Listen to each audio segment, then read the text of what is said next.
Senator Hirono. Thank you, Mr. Chairman.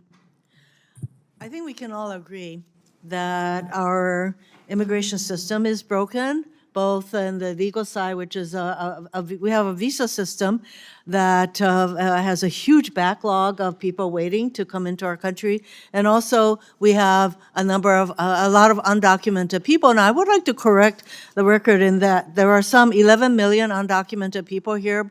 A rather large percentage of them came here with legal visas, and they're overstayers.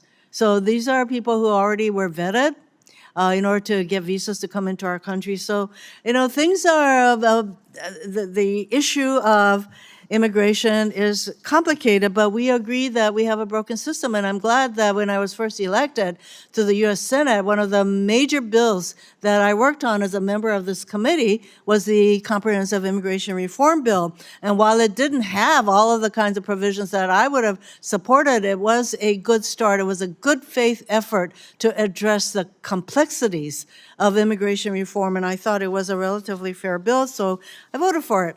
Unfortunately, the House never got around to addressing that bill or doing anything with the bill, and so here we are. The whole issue has become highly, highly politicized.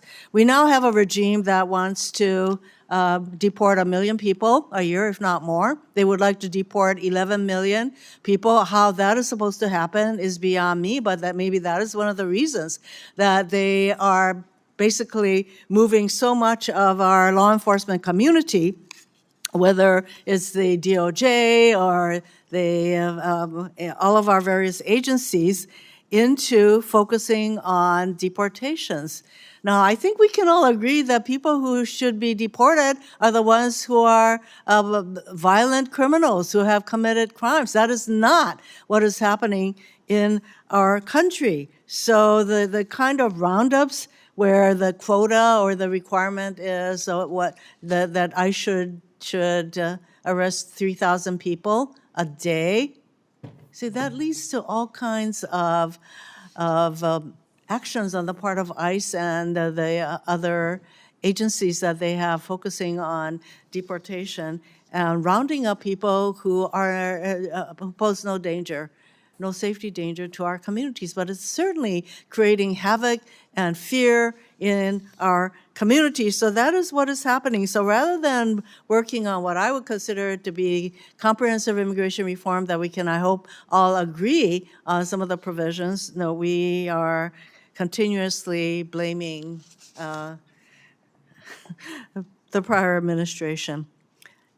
Let us not forget that one of the major issues relating to Trump's first administration was the fact that they separated children from their parents and never kept track of who their parents are. And there are some of these children who have never been reunited with their families. And I think that is, that's not the way that we should be conducting our immigration enforcement. So I would say that we should have ICE prioritize violent criminals, people who have that kind of record. That is not what is happening. So I have a question for Ms. Fleshikar. Am I pronouncing your name correctly, please? Flyshaker. Fleshikar? Yeah. Okay, so last month, on June 23rd, ICE forced a disabled Purple Heart veteran named Se John Park to self-deport. He was a green card holder, but his undiagnosed PTSD led to a drug dependency, which is frankly all too common among our veterans. After an arrest for bail jumping in 2009, his green card was revoked, but he was allowed, this is 2009, allowed to stay with yearly check-ins with ICE. So he did that every year. He would come in, and he's been living in Hawaii for the past 10 years, where he's raised 2 kids and cares for his 85-year-old mother, who is in the early stages of dementia.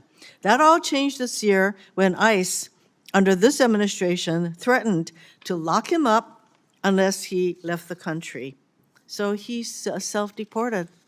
So, Ms. Fleshikar, does Mr. Park strike you as someone who should be a priority for detention and removal?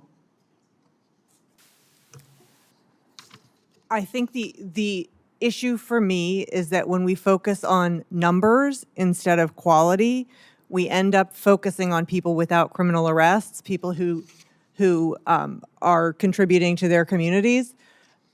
We need to be focusing on real public safety threats, national security threats, and recent border crossers.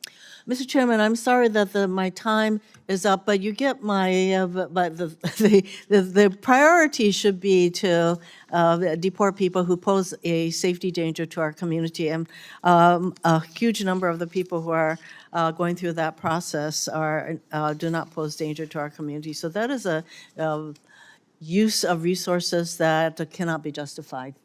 Thank you. Senator Graham. Thank you very much, Senator Cornyn, for having this hearing and all you've done to shed a light on this. This is very helpful for the country and the Senate, I think. Is it Ms.